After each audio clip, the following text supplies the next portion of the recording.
నమస్తే. శశి థరూర్ దళిత క్రైస్తవులకి ఇచ్చినటువంటి సుప్రీంకోర్టు జడ్జిమెంట్ మీద మాట్లాడాడు శశి థరూర్. అతను సపోర్ట్ చేశాడు. ప్లస్ దాంతోపాటు కొంతమంది భారతీయ జనతా పార్టీకి సంబంధించినటువంటి నాయకులు ఇది పెట్టానా భారతీయ జనతా పార్టీకి సంబంధించిన కొంతమంది నాయకులు వాళ్ళ రెస్పాన్స్ చేసి 1-2 సోషల్ మీడియా పోస్టులు కూడా చూద్దాము. నేను ఈ ట్విట్టర్లో సోషల్ మీడియా పోస్టులు చూస్తుంటే నాకు మహాసేన రాజేష్ పోస్ట్ ఒకటి కనబడింది.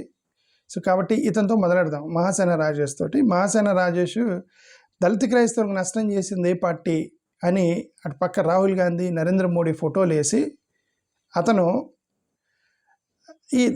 ఆబ్వియస్లీ నేనేమనుకుంటాను, మహాసేన రాజేష్ ఎవరికి సపోర్ట్ చేస్తారని నేను అనుకుంటాను. ఎందుకంటే అతను ఎవరి కోసం కొట్లాడుతూ అతను ఆ స్టేజ్కి వెళ్ళాడు. అతను నేను లోపలికి వెళ్ళి చూస్తే నాకు ఆశ్చర్యం వేసింది. Okay, the way he presented, అతని ప్రజెంటేషన్ అల్టిమేట్గా ఏం చెప్పడానికి ట్రై చేస్తున్నాడంటే కాంగ్రెస్ వాళ్ళే మోసం చేశారు దళిత క్రైస్తవులకి అని అర్థం వచ్చే విధంగా మాట్లాడాడు మహాసేన రాజేష్. భారతీయ జనతా పార్టీ వాళ్ళు కాదు అని అతని ఉద్దేశం. యూట్యూబ్ ఛానల్లో వీడియోలు చూస్తే, యూట్యూబ్ ఛానల్లో వీడియోలు కూడా అలానే అనిపించింది అతని నరేషన్ మొత్తం చూస్తాయి. ఓకే, సరే అతను తెలుగుదేశం, ఇప్పుడు అతను వైసీపీలో గొడవపడ్డాడు, అక్కడికి వెళ్ళి జనసేనలోకి వెళ్ళాడు. జనసేనల వాళ్ళు సరే అంత కంపాటబుల్ కాలేదు. అతను టీడీపీలోకి వెళ్ళాడు, అధికార ప్రతినిధిని చేశారు. అక్కడ అతను గౌరవం ఇచ్చారు. టీడీపీలో గౌరవం ఇచ్చినప్పుడు ఈ should serve his party. But దాంతోపాటు నరేంద్ర మోడీ గారిని కూడా సర్వ్ చేయాలని వాళ్ళకి ఏమైనా రూల్ ఉందేమో మనకు తెలియదు. వీళ్ళకి తెలుగుదేశంలో చేరితే నువ్వు నరేంద్ర మోడీని కూడా మీరు పొగడాలి భయ అని వాళ్ళకి ఏమైనా రూల్ పెట్టారో మనకు తెలియదు. వాట్ ఎవర్, వీళ్ళందరూ అధికార ప్రతినిధులు కాబట్టి వాళ్ళ పార్టీని మోయటం వాళ్ళ బాధ్యత కాబట్టి వాళ్ళు మోస్తారు. బట్ దీనివల్ల ప్రజలు మిస్గైడ్ అవుతారు కాబట్టి మనం ఇట్లాంటి వాటిని మనం తీవ్రంగా ఖండించాలి. దీని క్లారిఫికేషను మనం 100% తీసుకోవాలి. కాంగ్రెస్ వాళ్ళకి, భారతీయ జనతా పార్టీ వాళ్ళకి 1950 షెడ్యూల్ క్యాస్ట్ ఆర్డర్కి సంబంధించి ఏది కరెక్ట్ అనేది నేను నిన్నే ఒక వీడియో పెట్టాను. ఎన్డీఏనా ఇండియా బ్లాక్ అనేది. నా వీడియోని మీరు చూడండి. 15,000 20,000 మంది చూశారు. 15,000 మెంబర్స్ చూశారంటే దట్స్ ఎనఫ్. 15,000 మంది వాళ్ళు రకరకాల 10 మందితో మాట్లాడిన 1,00,000 మందికి చేరిద్ది నా ఇన్ఫర్మేషన్. బట్ అయినా సరే ఇంకొకసారి క్లారిటీ ఇస్తున్నాను దీని గురించి. Okay, plus Joseph Mosaganti, another professor, my friend, TV5 ఏబీన్ ఆంధ్రజ్యోతిలో కూర్చొని అతను కూడా నరేంద్ర మోడీ గారు మనకి 1950 షెడ్యూల్ క్యాస్ట్ ఆర్డర్ చేయగలడు, జగన్మోహన్ రెడ్డి మాకు మోసం చేశాడు క్రైస్తవులకి, అది ఇదని మాట్లాడుతున్నాడు కూర్చొని. అతని టార్గెట్ జగన్ అయితే ఈ మధ్యలో మోడీ గారిని ఎత్తాల్సిన అవసరం ఏముంది? ఓకే, మీ టార్గెట్ జగన్ అయితే జగన్ తిట్టండి, చంద్రబాబు నాయుడు పొగడండి, జగన్ తిట్టండి. మీ టీడీపీలో అధికార ప్రతినిధులు, టీడీపీలో మీకు పోస్టులు కావాలి, ఉద్యోగాలు కావాలంటే మీరు చంద్రబాబు నాయుడు తిట్టండి, చంద్రబాబు నాయుడు పొగడండి, లోకేష్ని పొగడండి, జగన్ గారిని తిట్టండి. దట్ ఈస్ యువర్ డ్యూటీ అయితే. బట్ ఈ రాంగ్ గైడెన్స్ ఇవ్వకూడదు.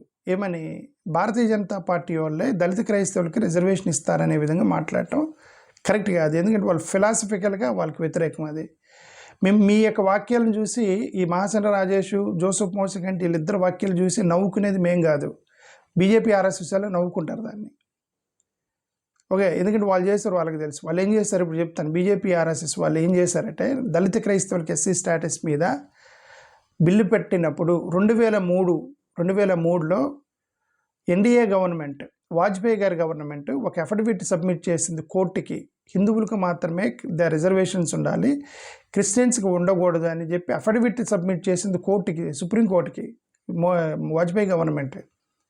దాన్ని మీరు రివ్యూ చేయాల్సిందని గొడవ చేశారు కాంగ్రెస్ వాళ్ళు అఫిడవిట్ చేశారు, మీకు రిజర్వేషన్స్ ఇవ్వకూడదని బీజేపీ వాళ్ళు. వాజ్పేయి గారి గవర్నమెంట్ 2006 యూపీఏ గవర్నమెంట్, కాంగ్రెస్ వాళ్ళు అఫిడవిట్ చేశారేమని దాన్ని రివ్యూ చేయండి, మీరు దళిత క్రైస్తవులకు రిజర్వేషన్స్ ఇవ్వాలని ఫేవరబుల్గా అఫిడవిట్ చేసింది కాంగ్రెస్, మన్మోహన్ సింగ్ గవర్నమెంటే. అప్పుడు గొడవ చేసింది బీజేపీ అపోజిషన్లో ఉండి.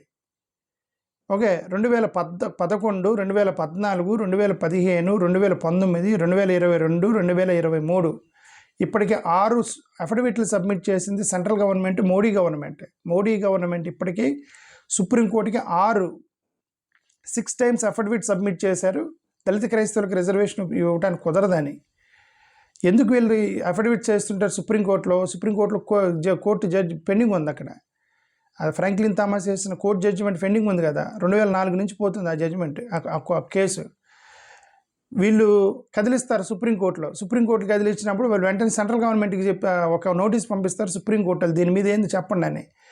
వాళ్ళు ఇవన్నీ చెబుతుంటారు, అఫిడవిట్లు వేస్తూ ఉంటారు. ఇలాగ 6 సార్లు వేశారు. మోడీ గారు గవర్నమెంట్ వచ్చిన తర్వాత 6 సార్లు వేశారు. ఇప్పటికీ ఒక 2011 కాదు, 2014, 2015, 2019, 2022, 2023 ఈ 5 సార్లు మోడీ గవర్నమెంట్ మేము దళిత క్రైస్తవులకు రిజర్వేషన్స్ ఇవ్వటానికి ఒప్పుకోము, వాళ్ళు చెప్పిన రీజను మాస్ కన్వర్షన్స్ అవుతాయి, రిలీజియస్ డెమోగ్రఫిక్ దెబ్బతినిది. రిలీజియస్ డెమోగ్రఫిక్ దెబ్బతినిది అంటే ఏంటి అర్థం? మాస్ కన్వర్షన్ జరిగి ఈ దేశంలో క్రైస్తవులు ఎక్కువైపోతారని వాళ్ళు అఫిడవిట్ సబ్మిట్ చేశారు సుప్రీంకోర్టులో, బీజేపీ వాళ్ళు. ఓకే, వాళ్ళు మీ దళిత క్రైస్తవులకు రిజర్వేషన్స్ ఇస్తారని ప్రచారం చేస్తున్నారా? 2022 అఫిడవిట్ సబ్మిట్ చేశారు. 2022లో ఏమని సబ్మిట్ చేశారు? దళిత క్రైస్తవులకి క్యాస్ట్ లేదని చెప్పి అఫిడవిట్ సబ్మిట్ చేసింది. 2023లో వాళ్ళు ఏమని సబ్మిట్ చేశారు? రిజర్వేషన్స్ అనేవి ఆల్రెడీ ఓబీసీ కేటగిరీలో దళిత క్రైస్తవులకు ఇస్తున్నారు కాబట్టి ఇంక కొత్తగా అవసరం లేదని 2023లో రాశారు వాళ్ళు. అంటే ఏంటి, ఇక్కడ బీసీసీలో ఇస్తున్నారు కదా ఆల్రెడీ 1%. వాళ్ళ దృష్టిలో దళిత క్రైస్తవులు ఎవరు? ఎస్సీలు కాదు, బీసీసీలు ఈ దళిత క్రైస్తవులకి ఆల్రెడీ వాళ్ళకి ఓబీసీలో మేము రిజర్వేషన్ ఇస్తున్నాము, ఇక అవసరం లేదు కొత్త రిజర్వేషను, దీనిలో కలపాల్సిన అవసరం లేదని చెప్పి సబ్మిట్ చేసింది 2023లో మోడీ గవర్నమెంట్. ఎస్సీ రిజర్వేషన్స్ని ఎస్సీ రిజర్వేషన్స్ అనేవి హిందూ మతానికే ఉండాలి, ఎందుకంటే సనాతన సోషల్ ఆర్డర్ అనేది హిందూ మతంలోనే ఉందని సబ్మిట్ చేశారు అఫిడవిట్లో. అంటే వాళ్ళ అర్థం సనాతన ధర్మాన్ని పాటిస్తామని చెప్పినట్టు వాళ్ళు సుప్రీంకోర్టుకి. సోషల్ ఆర్డర్ని పాటిస్తామని చెప్పినట్టే కదా, హిందూ మతంలోనే సనాతన ఆర్డర్ ఉంది అంటే ఏంటి అర్థం? సనాతన ఆర్డర్ అని మోడీ గవర్నమెంట్ అఫిడవిట్ వేసినట్లు లెక్క. 1995లో కాంగ్రెస్ వాళ్ళు బిల్లు పెట్టారు, బిల్లు పెట్టి బిల్లు తయారు చేసి క్యాబినెట్ అప్రూవ్ చేసి బిల్లు పెట్టబోయేలోపు వెనక పక్క నుంచి నెట్టింది భారతీయ జనతా పార్టీ వాళ్ళు. 1982లో జనసంఘ్ వాళ్ళు అపోజ్ చేశారు, డిస్కషన్ జరుగుతుంటే. 1992లో దాన్ని 200 మంది ఎంపీలు సైన్ చేస్తే దాన్ని డిక్లైన్ చేసింది భారతీయ జనతా పార్టీకి సంబంధించిన వాళ్ళు, జనసంఘ్ వాళ్ళు. స్టాండింగ్ కమిటీలు వేశారు, పార్లమెంటరీ స్టాండింగ్ కమిటీలు. ఎందుకు పార్లమెంటరీ స్టాండింగ్ కమిటీలు వేస్తారు? అదే చెప్పాను. సుప్రీంకోర్టు వాళ్ళు నోటీస్ పంపించినప్పుడల్లా పార్లమెంట్ నుంచి ఇదిగోండి మేము ఇలా డిస్కషన్ చేసాము గవర్నమెంట్ నుంచి అని చెప్పడానికి ఊరికే ఫార్మల్ కాదు, అపోజిషన్ వాళ్ళకి కూడా తెలియదు ఇట్లాంటి స్టాండింగ్ కమిటీలు వేస్తారని. అపోజిషన్ వాళ్ళకి కూడా తెలియదు, ఊరికే ఒక ఫార్మల్గా స్టాండింగ్ కమిటీ వేసాము, ఇది మా రికమెండేషన్ అని చెప్పి సుప్రీంకోర్టుకి నెడతారు. వాటిని స్టాండింగ్ కమిటీస్ అంటారు. ఇలాగ 2015, 2019, 2021 3 సార్లు స్టాండింగ్ కమిటీ ఈ నిర్ణయం తీసుకున్నాము, దళిత క్రైస్తవులకు రిజర్వేషన్ ఇచ్చేది లేదని మోడీ గవర్నమెంట్ ఆల్రెడీ సుప్రీంకోర్టుకి నెట్టింది, చెప్పింది దానికి ఆల్రెడీ. బీజేపీ గవర్నమెంట్ ఇప్పటికీ దళిత క్రైస్తవులకు రిజర్వేషన్స్ ఇవ్వాలని ఆంధ్రప్రదేశ్, తమిళనాడు, తెలంగాణ ఇట్లాంటి కొన్ని సౌత్ ఇండియాలో రాష్ట్రాల్లో రెజల్యూషన్ పాస్ చేశారు దళిత క్రైస్తవులకు రిజర్వేషన్ ఇవ్వాలని. దళిత క్రైస్తవులకి రిజర్వేషన్ ఇవ్వకూడదని పాస్ చేసినటువంటి హర్యానా, ఉత్తరప్రదేశ్, మధ్యప్రదేశ్ ఎక్కడెక్కడైతే బీజేపీ రూలింగ్లో ఉందో వాళ్ళు దళిత క్రైస్తవులకు రిజర్వేషన్స్ ఒప్పుకోమని చెప్పి రెజల్యూషన్ పాస్ చేసి పంపించారు కేంద్ర ప్రభుత్వానికి. ఓకే, ఏ బీజేపీ గవర్నమెంట్ కూడా సపోర్ట్ చేయాలి. ఇప్పుడు మీరేం ప్రచారం చేస్తున్నారు? బీజేపీ వాళ్ళు మీకు దళిత క్రైస్తవులు రిజర్వేషన్ ఇస్తారు, మోడీ గారి దగ్గరికి వెళ్దాము అందరు మోడీకి అని చెబుతున్నారు మీరంతా. ఓకే, మిస్గైడ్ చేయదు, మీరు వెళ్ళండి, మీరు పార్టీలకు పని చేస్తున్నారు, పని చేయండి, బట్ ప్రజల్ని మిస్గైడ్ చేయొద్దు. ఓకే, జోసెఫ్ గారైనా, రాజేష్ అయినా, ఎవరైనా సరే. No BJP government passed resolution so far. RSS national resolution చేశారు, ఆర్ఎస్ఎస్ వాళ్ళు నేషనల్ రెజల్యూషన్ చేశారు 1981. నేను చెప్పాను ఆర్ఎస్ఎస్ వాళ్ళకి తెలుస్తాయి, బీజేపీ వాళ్ళకి తెలుస్తాయి, ఎందుకంటే I know better than what is happening in RSS and BJP. RSS BJP వాళ్ళకంటే I know much better than them what is happening అని నేను చాలా అన్ని ట్రాక్ చేస్తూ ఉంటాను, ఎక్కడెక్కడ ఏం జరుగుతుంది అనేది. ఆర్ఎస్ఎస్ నేషనల్ రెజల్యూషన్ చేశారు వాళ్ళు. ఆర్ఎస్ఎస్ వాళ్ళకి జనరల్ బాడీ మీటింగ్ ఉండేది, ఆ జనరల్ బాడీలో సంవత్సరానికి ఒకసారి రెజల్యూషన్ పాస్ చేస్తారు. ఆ రెజల్యూషన్ పాస్ చేసేటప్పుడు దళిత క్రైస్తవులకు రిజర్వేషన్స్ ఇవ్వకూడదని 1981, 1990 to 2004, 2006, 2011, 2015, 2017, 2022 ఇన్నిసార్లు రెజల్యూషన్ పాస్ చేశారు ఆర్ఎస్ఎస్ వాళ్ళు దళిత క్రైస్తవులకు రిజర్వేషన్ ఇవ్వకూడదని. మేము అబ్జెక్ట్ చేస్తున్నామని. ఎందుకు 1981లో ఎందుకు రెజల్యూషన్ పాస్ చేశారు? 1982లో చర్చ వచ్చింది బుద్ధిస్టులకి క్రిస్టియన్స్కి కలిపి చేయాలని. అప్పుడు వీళ్ళకి తెలిసింది ఆర్ఎస్ఎస్ వాళ్ళు చాలా క్లోజ్గా ఫాలో అవుతూ ఉంటారు, ఎలాగైనా దీన్ని ఆపాలని. వాళ్ళు 1981లో ఆ చర్చ జరిగినప్పుడు వీళ్ళు వెంటనే రెజల్యూషన్ పాస్ చేశారు ఆర్ఎస్ఎస్ వాళ్ళు, మేము ఒప్పుకొని దళిత క్రైస్తవులకు రిజర్వేషన్స్ ఇవ్వడానికని. 1992లో బిల్లు పెట్టబోతున్నారు యూపీఏ గవర్నమెంట్. అప్పుడు 1990లో వీళ్ళు మళ్ళీ రెజల్యూషన్ పాస్ చేస్తారు. వీళ్ళకి ముందే తెలిసిపోతాయి, చర్చ జరుగుతున్నప్పుడు యూపీఏ గవర్నమెంట్ ఈ బిల్లు మూవ్ చేయబోతుందని వీళ్ళకి ముందే తెలిసిపోతూ ఉంటుంది ఆర్ఎస్ఎస్ వాళ్ళకి, ఎందుకంటే వాళ్ళంతా హై లెవెల్ నెట్వర్క్ ఉంది కాబట్టి. సో వీళ్ళు 1992లో బిల్లు పెట్టబోయే ముందు 1990లో వీళ్ళు రెజల్యూషన్ పాస్ చేశారు, వెంటనే ఆర్ఎస్ఎస్ వాళ్ళు ఇవ్వడానికి కుదరదని.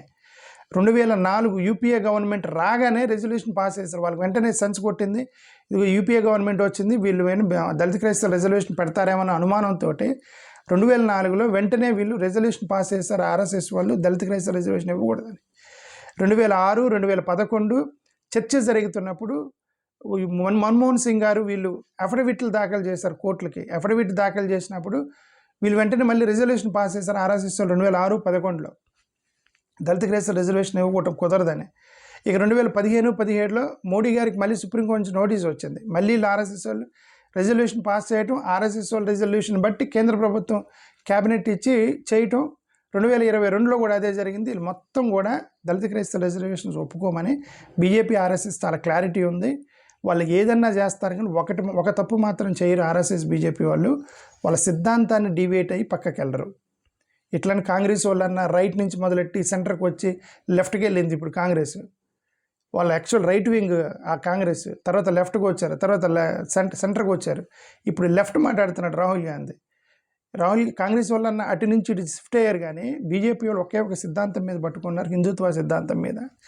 మీరు ప్రజలకు మిస్గైడ్ చేయకండి, దళిత క్రైస్తవులకు రిజర్వేషన్ ఇచ్చేది బీజేపీ వాళ్ళే అని చెప్పి ఆర్ఎస్ఎస్ వాళ్ళు మీకు దగ్గరుండి మీకు దళిత క్రైస్తవులు రిజర్వేషన్ ఇస్తారని మీరు కలలు కనకండి, ఫేక్ న్యూస్ స్ప్రెడ్ చేయకండి. That's what I want to say. RSS పబ్లికేషన్స్లో రాశారు చాలాసార్లు, క్రిస్టియన్ కాన్స్పిరసీ అని పదం వాడారు. దళిత క్రైస్తవులకు రిజర్వేషన్స్ అడగటం అనేది క్రైస్తవుల కుట్ర అని రాశారు ఆర్ఎస్ఎస్ పబ్లికేషన్స్లో. వాళ్ళు హిందూ ఐడెంటిటీని డైల్యూట్ చేయడానికి ట్రై చేస్తున్నారని, కన్వర్షన్స్కి రివార్డ్ ఇవ్వడానికి ట్రై చేస్తున్న ఇలాంటి పదాలు వాడారు. వాళ్ళ క్యాస్ట్ని ఎరాడికేషన్ అయిపోయింది, క్రైస్తవులుగా అయిపోతే మాది ఇంకా ఉంది అని చెప్పి రాసుకుంటూ వచ్చారు వాళ్ళంతా. సో కాబట్టి వాళ్ళు ఎవరు మోరోవర్ ఉత్తరప్రదేశ్, మధ్యప్రదేశ్, కేరళ, ఆంధ్రప్రదేశ్లో ఆర్ఎస్ఎస్కి సంబంధించిన సబ్సిడీస్ మొత్తం కూడా ధర్నాలు చేశారు. మీకు తెలిసి ఆంధ్రప్రదేశ్లో కూడా చాలా స్ట్రాంగ్ అపోజిషన్ ఉంది దీనికి సంబంధించి దళిత క్రైస్తవుల రిజర్వేషన్ ఇవ్వడానికి. Right, RSS subsidies, subsidiary organisations, Vishwa Hindu పరిషత్, బజరంగ్ దళ్, ఇవేంటిది వనవాసి కళ్యాణి ఆశ్రయం, ఇదేంటి మరి కొత్తగా ఏంటన్నా, ఓకే, వీళ్ళందరూ కూడా అపోజ్ చేశారట ఇవ్వమని.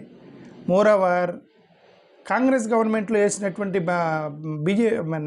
కాంగ్రెస్ గవర్నమెంట్లో వేసిన Ranganath Mishra commission, national commission for minorities, national commission for scheduled caste, వీళ్ళు ఇచ్చిన ఫేవరబుల్ రిప్లైని రిజెక్ట్ చేసింది భారతీయ జనతా పార్టీ. మేము అపోజ్ చేస్తున్నామన్నారు. National commission for scheduled caste అంటే ఎప్పుడు ఇచ్చారు? యూపీఏ గవర్నమెంట్లో ఉన్నప్పుడు నేషనల్ షెడ్యూల్ క్యాస్ట్ కమిషన్ ఏం చేసింది? యూపీఏ గవర్నమెంట్లో ఉన్నప్పుడు ఫేవరబుల్గా ఇస్తారు, బీజేపీ గవర్నమెంట్లో ఉన్నప్పుడేమో అపోజ్గా ఇస్తారు. ఇప్పుడు national commission for scheduled caste ఇప్పుడు ఉంది కదా, వీళ్ళు అపోజ్ చేస్తారు దాన్ని, షెడ్యూల్ క్యాస్ట్ కమిషన్ వాళ్ళు, బట్ యూపీఏ గవర్నమెంట్లో సపోర్ట్ చేస్తారు దాన్ని. సో యూపీఏ గవర్నమెంట్ ఇచ్చిన national commission for scheduled caste వాళ్ళని వాళ్ళు అపోజ్ చేస్తారు భారతీయ జనతా పార్టీ వాళ్ళు. వెంకయ్య నాయుడు, అరుణ్ జైట్లీ, రవిశంకర్ ప్రసాద్, జేపీ నడ్డా, అమిత్ షా, బీజేపీ రాష్ట్రాల్లో ముఖ్యమంత్రులు యోగి ఆదిత్యనాథ్ లాంటి వాళ్ళు, స్టేట్ ప్రెసిడెంట్స్, వీళ్ళందరూ కూడా చాలా రకరకాల కండిషన్స్లో వాళ్ళు అకేషన్స్లో చెప్పారు వాళ్ళు, మేము దళిత క్రైస్తవులు రిజర్వేషన్ ఇవ్వటం వ్యతిరేకమని. మోరోవర్ ఆర్ఎస్ఎస్ లాబింగ్ చేస్తూ ఉండేది. ఎవరికి? Home ministry for social justice, law ministry, ఈ 3 మినిస్ట్రీలు వెనక లాబింగ్ చేస్తూ ఉంటారు ఆర్ఎస్ఎస్ వాళ్ళు, దళిత క్రైస్తవులకి ఎలాగైనా రిజర్వేషన్స్ రాకుండా చేయాలనేది. అది వాళ్ళ ఫండమెంటల్ ఐడియాలజీ, వాళ్ళ సిద్ధాంతం. వాళ్ళు ఏ పొరపాటు చేసినా సరే సైద్ధాంతిక తప్పు చేయరు భారతీయ జనతా పార్టీ వాళ్ళు. కాబట్టి మీరు ప్రచారం చేయకండి, భారతీయ జనతా పార్టీ వాళ్ళు మనకిస్తారు, యూపీఏ వాళ్ళు ఎవరని. సో ఇది రాజేష్కి సంబంధించి నేను ఆ క్లారిటీ ఇద్దామన్నాక not only Rajesh, even Joseph Mosaganti నేను క్రిస్టియన్ నాయకుడు అని చెప్పి అక్కడ మాట్లాడుతున్నాడు. అతను క్రిస్టియన్ నాయకుడు ఉంటే తప్పు లేదు, డైల్యూట్ చేయకూడదు. మీరు సిద్ధాంతాన్ని పక్కకి తీసుకెళ్ళకూడదు. సరే, ఇప్పుడు ఇది భారతీయ జనతా పార్టీకి సంబంధించిన ఒక వ్యక్తి మాట్లాడుతున్నాడు. ఇతను నిన్నే మాట్లాడు, జడ్జిమెంట్ రాగానే ఇతను ఏమన్నాడు, कोर्ट के अंदर शपथ पत्र देकर जब भारतीय जनता पार्टी की बीजेपी की सरकार ये कहे कि शेड्यूल कास्ट के वो साथी जो क्रिश्चियन है उन సరే అది మొత్తం వింటమేందుకు, ఇతను కాంగ్రెస్ లీడర్, ఇతని పేరు కాంగ్రెస్ లీడర్ రణదీప్ సింగ్ సుర్జీవాలా. ఇతను ఏం మాట్లాడుతున్నాడంటే 2022లో భారతీయ జనతా పార్టీ అఫిడవిట్ ఫైల్ చేసింది, దళిత క్రైస్తవులకు రిజర్వేషన్స్ ఇవ్వడానికి ఒప్పుకోమని అఫిడవిట్ ఫైల్ చేసింది అని చెప్పి నిన్న ప్రెస్ మీట్ పెట్టి చెప్పాడు. ఇతను సుర్జిత్వాలా, కాంగ్రెస్ లీడర్ రణదీప్ సింగ్ సుర్జిత్వాలా, దళిత క్రైస్తవులకు సంబంధించి. ఇతను బీజేపీ ఎంపీ మాట్లాడుతున్నాడు, ఒకసారి చూడండి.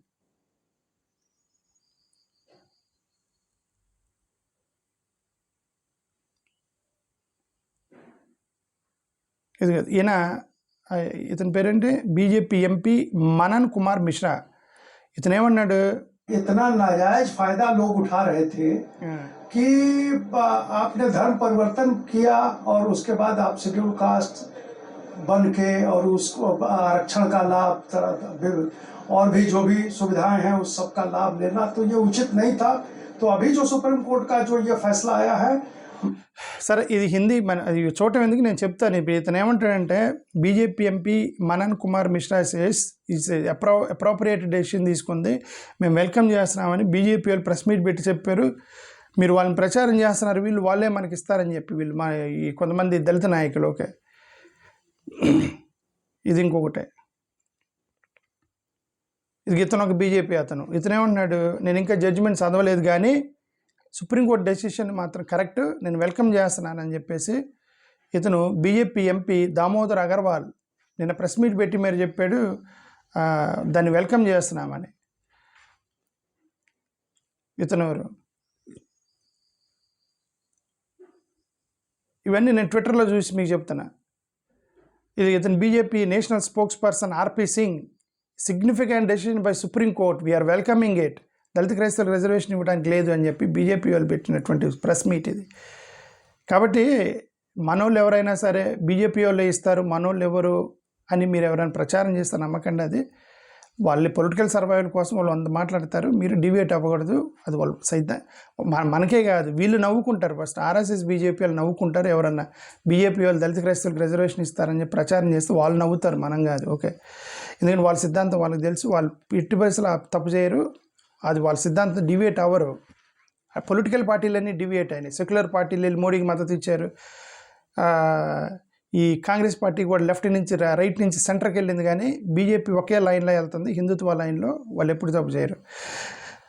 ఇప్పుడు ఇతను పోస్ట్ చేశాడు, నేత్రపాల్ అని ఇతను ఒక దళితుడు, కర్ణాటక నుంచి ఎప్పుడు పోస్ట్ చేస్తూ ఉంటాడు. ఇతను ఒక కొత్త పాయింట్ చెప్పాడు నిన్న.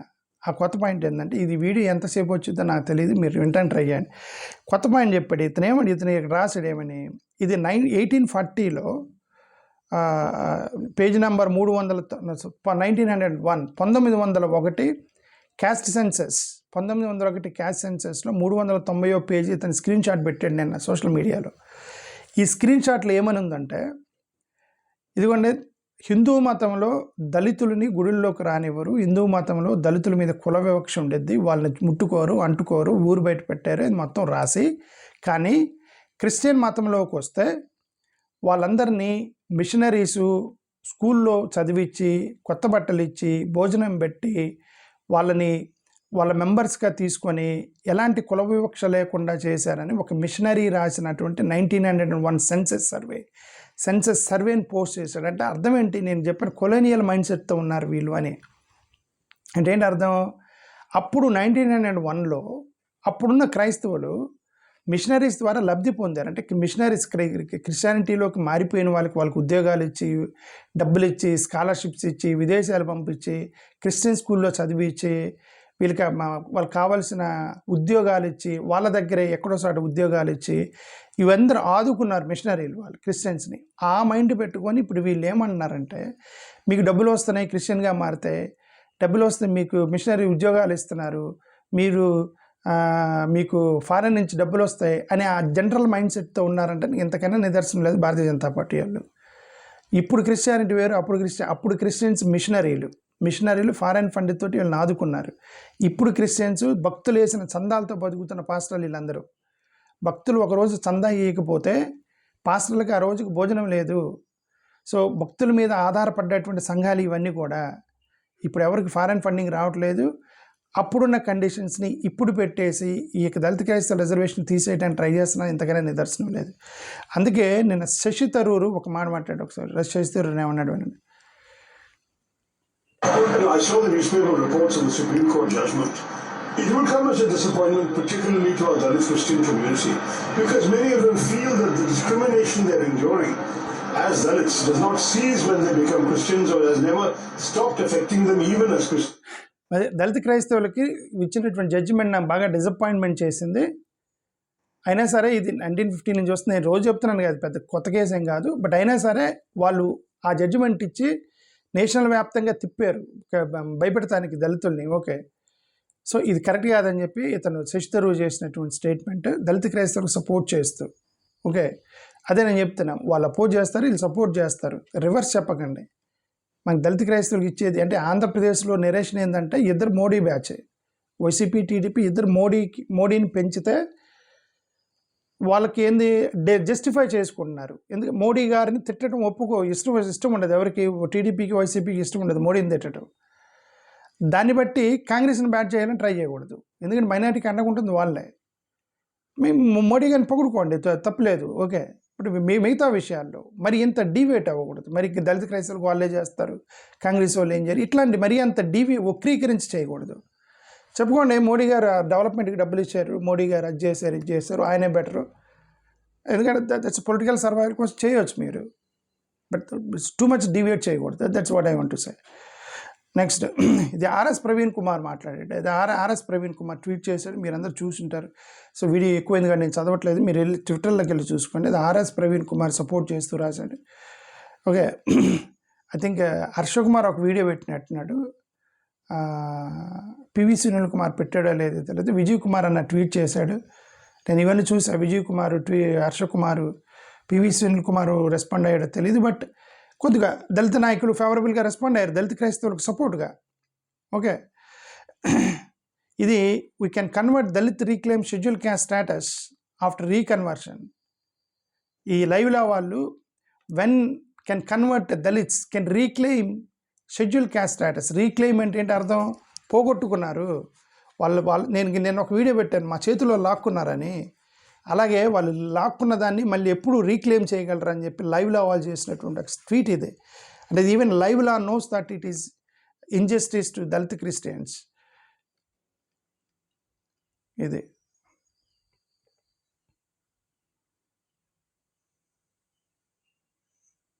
ఇది ఇది ఇదిగో ఇదేంటిది, అచ్చా ఇది నిన్న అదే దళిత క్రైస్తవులకి వివక్ష లేదు అంటారు కదా, దళిత క్రిస్టియన్స్గా మారితే దళిత క్రైస్తవులకి వివక్ష లేదు కాబట్టి వాళ్ళు రిజర్వేషన్ లేదు అంటున్నారు కదా. This is the best example అని, ఇదిగో this is the best example. నిన్న పొలాల్లో నుంచి పంపించారు కదా అది మీ అందరూ తెలుసు కదా. మరి ఇంకంతకన్నా వివక్ష ఏంటి, ఇంకేం ప్రూఫ్ కావాలి. 2023లో మోడీ గారి గవర్నమెంట్ ఎఫిడవిట్ చేసినప్పుడు ఒక పదం రాశారు, దాంట్లో there is no proof that Dalit Christians are shown discrimination అంటే ప్రూఫ్ లేదట దళిత క్రైస్తవులు వివక్షకు గురవుతున్నారని. అంటే వాళ్ళ ఉద్దేశం దళిత క్రిస్టియన్లు వీళ్ళు కాదు, ఎస్సీలు అందరూ ఎస్సీలు. ఓకే, ఎస్సీలు అదే చెప్పాను, చర్చికి వెళ్ళే ఎస్సీలు అందరూ దళిత క్రిస్టియన్స్ అని వాళ్ళు బీసీసీల మధ్య వివక్ష జరుగుతుందని మా దగ్గర ప్రూఫ్ ఆధారాలు దొరకలేదు అని అన్నారనమాట అతను. ఎందుకంటే చర్చిల్లో ప్రతిపక్ష సంఘాల్లో వాళ్ళందరూ బీసీసీలు ఉంటారు కదా, వాళ్ళ మధ్య క్యాస్ట్ ఫీలింగ్ లేదు. వీళ్ళు ఎస్సీ సర్టిఫికేట్గా ఉండి వీళ్ళు ఇంకా దళిత కాలనీలో ఉన్న వాళ్ళ మధ్య వివక్ష ఉంది, వీళ్ళని వాళ్ళ కన్సిడరేషన్లో తీసుకోవట్లే. ఎందుకంటే వీళ్ళు ఇంకా ఎస్సీలుగా ఉన్నారు సర్టిఫికేట్ల మీద. సో బీసీసీలు దళిత క్రైస్తవులు అంటే వాళ్ళ ఉద్దేశం బీసీసీలో వివక్ష లేదు అని కోర్టు సబ్మిట్ చేస్తుంది. నేను అందుకే మీరు ఎస్సీల కోర్టులకు వెళ్ళాలని చెప్పింది అందుకు. నెక్స్ట్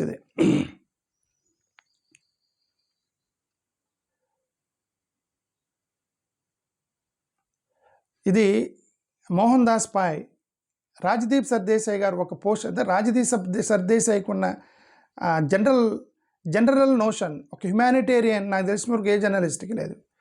అతను ప్రతిసారి దళిత క్రైస్తవుల మీద కానీ, దళితుల మీద కానీ, క్రిస్టియన్స్ మీద కానీ, ముస్లిమ్స్ మీద కానీ ఏదన్నా ఒక చిన్న అట్రాసిటీ జరిగిన is the first journalist will post condemning it. మళ్ళీ నిన్న ఇతను పోస్ట్ చేశారు, రాజ్దీప్ సర్దేశాయ్, ఏమని దళిత క్రైస్తవులకి ఇలాంటి జడ్జిమెంట్ ఇచ్చారు, ఇది కరెక్ట్ కాదు, రివ్యూ చేయాలి మీరు కోర్టు జడ్జిమెంట్ అని చెప్పి రాజ్దీప్ సర్దేశాయ్ పోస్ట్ చేశారు దాని మీద. ఈ టర్మ్ దళిత్ క్రిస్టియన్స్ అనేది ఫ్రాడ్యులెంట్. ఇది ఇతను ఒకరు మోహన్ దాస్ పాయ్ అని ఇతను పోస్ట్ చేసాడు ఏమని,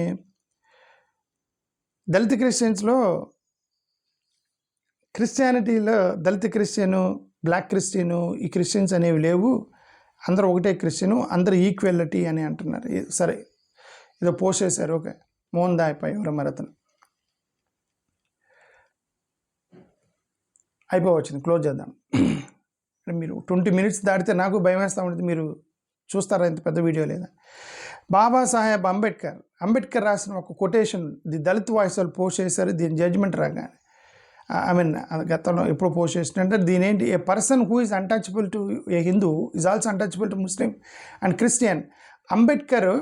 అంబేద్కర్ ప్రతి మాట ఒక బుల్లెట్, అతనే ఒక రాజ్యాంగం, అతనే ఒక సమాజం, అతనే ఒక సొసైటీ. ఈ సమాజాన్ని, భారతదేశ సమాజాన్ని అర్థం చేసుకున్నటువంటి అంబేద్కర్ లాంటి వ్యక్తి ఈ ప్రపంచంలో ఎక్కడా లేడు. అతను పూర్తిగా అర్థం చేసుకున్నాడు. ఒక హిందువుకి ఒక హిందూ దళితుడు ఎలాగ ఒక అంటరానితనం ఉంటాడో, అనుభవిస్తాడో, ఆ హిందూ దళితుడు క్రిస్టియన్స్కి ముస్లిమ్స్ కూడా అంటరానుడే. అంటే అర్థం క్రిస్టియన్స్ ముస్లిమ్స్లో కూడా అంటరానితనం ఉందని ఇండైరెక్ట్గా చెప్పినట్టు ఆయన, డైరెక్ట్గా చెప్పాడు ఆయన. ఓకే, అందుకే చెప్పాను అతను ఒక శక్తి, హీజ్ ఎ పవర్. ప్రతి మాటలో అతనికి ఒక శక్తి ఉండేది. అంబేద్కర్ మాటలో ఒక బుల్లెట్ లాంటి మాటలు మాట్లాడేవాడు అంబేద్కర్, నిజాయితీగా, నిక్కచ్చిగా. This only the country which have Dalit Christians, BC for free money, Christians get free money. ఇది వీళ్ళ ప్రాబ్లం ఏది, బీసీలకి ఫ్రీ మనీ, క్రిస్టియన్స్కి బీసీ ఫ్రీ మనీ, ఎస్సీలకి free money, Christians will get double money. ఏమంట, ఒకటి reservation money plus Christians money. నేను ఇందాక చెప్పాను కదా, 1901లో వాళ్ళు బ్రిటిష్ వాళ్ళు రాసిన కొలోనియల్ డాక్యుమెంట్ని బట్టి వీళ్ళు ఎలాగ ఆర్గ్యూ చేస్తున్నారంటే, క్రిస్టియన్స్గా మారే వాళ్ళకి డబ్బులు ఇస్తున్నారు, ఉద్యోగాలు ఇస్తున్నారు, స్కూల్స్ ఇస్తున్నారు అని. అప్పుడు మిషనరీలు చేసేవి ఇప్పుడు కూడా చేస్తున్నారు అనేటువంటి జనరల్ భావజాలం. అప్పుడున్న క్రిస్టియానిటీ వేరు, ఇప్పుడున్న క్రిస్టియానిటీ వేరు. అప్పుడు మిషనరీల మీద నడిచింది, వాళ్ళు ఆర్థికంగా సహాయం చేశారు. ఇప్పుడు పాస్టర్లు వీళ్ళు భక్తులు వేసేటువంటి డబ్బుల మీద ఆధారపడ్డటువంటి పేద పాస్టర్లు, రైట్, వాళ్ళు వీళ్ళకి తర్వాత సంగతి, వీళ్ళు ఇస్తే తప్ప వాళ్ళకి భోజనం గడవనటువంటి పాస్టర్లు వీళ్ళందరూ. సో అది మొత్తం మిస్ మ్యాచ్ అయిపోయింది. దాన్ని కొలోనియల్ డాక్యుమెంట్స్ని బట్టి ప్రెస్ తిప్పుతున్నారు. ఇది ఈ అమ్మాయి ఒకటి చెబుతాను, డబల్ మనీ వాడు చర్చికి వెళ్ళేవాడు, నీ జేబులో మినిమం 100 రూపాయలు ఉంటే తప్ప నువ్వు వెళ్ళకూడదు. ఎందుకు, నువ్వు అక్కడ సందా వేయాలి, చర్చికి వెళ్తే సందా వేయాలి కదా. చర్చికి వెళ్ళే ప్రతివాడు ఈ రోజుల్లో భారతదేశంలో చర్చికి వెళ్ళే ప్రతివాడు పోగొట్టుకుంటాడు తప్ప వాడికి ఏం రాదు. ఎందుకంటే సందా వేసి రావాలి, తిరిగి వాడికి ₹1 రాదు. సందా అయిపోతే అక్కడ పాస్టర్ గారి ఫ్యామిలీకి నడవదు. ఇది ఇండియన్ క్రిస్టియానిటీ. ఇప్పుడు మీరేం ప్రచారం చేస్తున్నారు, మిషనరీలు డబ్బులు ఇస్తున్నారు, ఉద్యోగాలు ఇస్తున్నారు, డబుల్ బెనిఫిట్, ఇవన్నీ చేస్తున్నారు ప్రచారం. సోషల్ మీడియాలో తీర్పు జడ్జ్మెంట్ రాగానే ఇవన్నీ జరుగుతున్నాయి, ఇవన్నీ కూడా. ఓకే, కొంతమందికి వస్తున్నాయేమో, దట్ వీఆర్ నాట్ డెనీయింగ్ ఇట్. ఇప్పుడు కొన్ని పెద్ద చర్చిలు ఉంటే ₹10 లక్షల రూపాయలు అవుతాయి. ఎవరో సతీష్ కుమార్ లాంటి చర్చిలకి 5,000 మంది వస్తారు. ఇక్కడ ఎవరో పెద్ద చర్చిలు ఉన్నాయి, అక్కడ రాజమండ్రి, చిలకలూరుపేటలో పెద్ద చర్చిలు. 1,000 మందిలో తలా ₹100 ఇస్తే వాళ్ళు కోటీశ్వర్లు అయ్యారు పాస్టర్లు. ఇప్పుడు వాళ్ళు కోటీశ్వర్లు అయ్యారు, మరి వాళ్ళు వీళ్ళకి ఇస్తున్నారా లేదో నాకు తెలియదు. అది సంగతి నేను చెప్పేది. ఇది కదా హోమ్ మినిస్టర్ వంగలపూడి అనితని ట్రోలింగ్ చేస్తున్నారు. జడ్జిమెంట్ రాగానే ఇదిగో ఈమె, అదే నేను చెప్తున్నా, మీరు ఒక్కసారి ఒక నెరేషన్ తీసుకుంటే అది మీకు దాకా వచ్చింది. అది నేను గతంలో కూడా చెప్పి, తెలుగుదేశం వాళ్ళు మీరు ఇవన్నీ మానుకోవాలి. ఎందుకంటే తెలుగుదేశంలో కూడా దళిత క్రైస్తవులు ఉన్నారు. నక్కానందబాబు కానీ, వంగలపూడి అనిత నీ క్రిస్టియన్ కాదని చెప్పిద్దామా? ఆమె కాదు, నేను చెప్తాను క్రిస్టియన్ కాదని. ఎస్సీ సర్టిఫికేట్ ఉన్నవాడు అందరూ చెప్తారు క్రిస్టియన్ కాదని, చెప్పడానికి అందరూ చెప్తారు. ఓకే, బట్ అది ఆ ట్రోలింగ్ అవన్నీ కూడా అందరినీ ఎఫెక్ట్ కొట్టేసిద్ది. ఇప్పుడు వంగలపూడి అనిత కానీ ట్రోలింగ్ చేస్తున్నారు. జడ్జిమెంట్ వచ్చిన తర్వాత ఈమె గతంలో నేను క్రిస్టియన్ అని చెప్పింది, హోమ్ మినిస్టర్ నుంచి పీకేయండి అని చెప్పేసి జడ్జిమెంట్ ఇస్తున్నారు ఆమెకి, ట్రోలింగ్ చేస్తున్నారు ఆమెను సోషల్ మీడియాలో. కాబట్టి చాలా జాగ్రత్తగా ఈ కమ్యూనల్ ట్రిగర్స్ రాకుండా జాగ్రత్తగా చూసుకోవాలి. అందుకే చాలా న్యూట్రల్గా ఉండాలి వీటన్నిటి మీద. 40-40 దళిత్ ఫ్యామిలీస్ ఇది వీళ్ళు ఏమో పోస్ట్ చేస్తుంది. 40 మంది బుద్ధిజంలోకి మారారు, ఇది హెరాస్మెంట్ ఇప్పుడు ఆగిపోయింది, ఇది టెర్రరిజం అని చెప్పి పోసేస్తుంది. అంటే క్రిస్టియన్స్ మీదే కాదు టార్గెట్, బుద్ధిస్టుల మీద కూడా టార్గెట్ ఉందని అర్థం. ఎవరు మొత్తం ఎక్కడ మహారాష్ట్రలో మధ్యప్రదేశ్లో అంబేద్కర్ వాదులు, అంబేద్కర్ని అభిమానించే వాళ్ళు ఒక 40 మంది బుద్ధిజం తీసుకున్నారట, దళితులు. ఇది ఒక టెర్రరిజం అని పోస్ట్ చేశారు. నేను అంటే బుద్ధిజంలోకి వెళ్ళటానికి కూడా వాళ్ళు ఒప్పుకోవట్లేదు.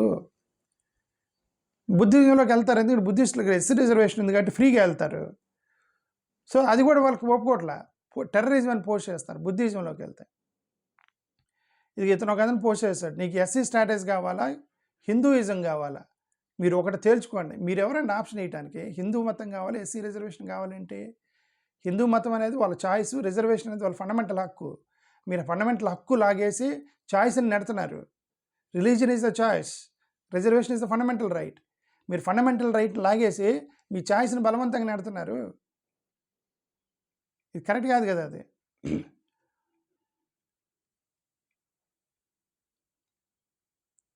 ఇదేంటిది, ఇది నేను జడ్జిమెంట్ రాగానే ఇది అక్కడ పెట్టాడు, ఎవరండి వివక్ష లేదని చెప్పి, ఇదిగో మా మీద దళిత క్రైస్తవులు 80% చర్చిల్లో కుల వివక్షకు గురవుతున్నారు. బిషప్పులు, మా సంఘాల్లో బిషప్పులు దళితులు 1% ఉంటే మిగతా వాళ్ళు 99% నాన్ దళితులు ఉన్నారట బిషప్పులు రోమన్ క్యాథలిక్ చర్చెస్లో. మెయిన్ లైన్ చర్చెస్లో ఇతను ప్రెస్ మీట్ పెట్టి చెప్తున్నాడు. అంటే కుల వివక్ష అనేది చర్చిలో బిషప్పుల్ని అపాయింట్ చేయడంలో కూడా కుల వివక్ష ఉంది. ఎవరండి చెప్పింది కుల వివక్ష లేదని చెప్పి దళిత క్రైస్తవులకి అని చెప్పి పాపం వీళ్ళ బాధ రోడ్డుకెక్కి. లాస్ట్ది 30 minutes అయింది కాబట్టి నేను ఐ క్లోజ్ దిస్. ఓకే, ఇది క్రిస్టియన్ మిషనరీస్ ఇది ఒకటి పోస్ట్ చేస్తారు. And the most important and final most important ఏం చేస్తుందామా, కాళ్ళు కడుగుతుంది అక్కడ ఒక నన్న మరి పెద్ద మరి వాళ్ళ బిషప్ని ఏమంటారు అంటే రోమన్ క్యాథలిక్ చర్చిల్లో హిందువులే పోస్ట్ చేశారు. ఇది హిందువులు పోస్ట్ చేసి ఏమి బ్రాహ్మణుల కాళ్ళు కడుగుతుంటే మీరు మమ్మల్ని తిడుతున్నారు, ఇదేంది బ్రాహ్మణిజం కాదా, కాళ్ళు కడిగించుకుంటున్నారు బిషపులు భక్తుల చేత అని చెప్పి పోస్ట్ చేశారు. కరెక్టే కదా అది. ఫస్ట్ ఆఫ్ ఆల్ ఇట్లాంటి చర్చిలకు వెళ్ళే వాళ్ళు మీరు ఆపేయాలి. మీరు వెంటనే ఎవరైతే మీరు బిషప్లు కాళ్ళు కడగమన్నారు, నన్స్ కాళ్ళు కడగమని అవంటే మీరు ఆ చర్చలు మానిపడేయండి. మీరు బ్రాహ్మణులు కాళ్ళు కడగమన్నారని అది చేయలేకనే కదా మీరు చర్చిలకు వెళ్తున్నారు. అక్కడ మిమ్మల్ని కాళ్ళు కడిగించుకుంటుంటే ఇంక మీరెందుకు వెళ్తాం ఆ చర్చిలకి. So stop doing all these things. నేను అందుకే అనేది ఏంటంటే ఈ క్రిస్టియానిటీలో కూడా పెద్ద తేడా లేదు. కొన్ని మెయిన్ లైన్ చర్చెస్లో ఇది కాళ్ళు కడిగించుకుంటున్నారు అక్కడ. So this is there in the irrespective of religion everywhere the society is corrupted. So everybody needs a protection. అది నేను చెప్పేది. థ్యాంక్ యూ, నమస్కారం.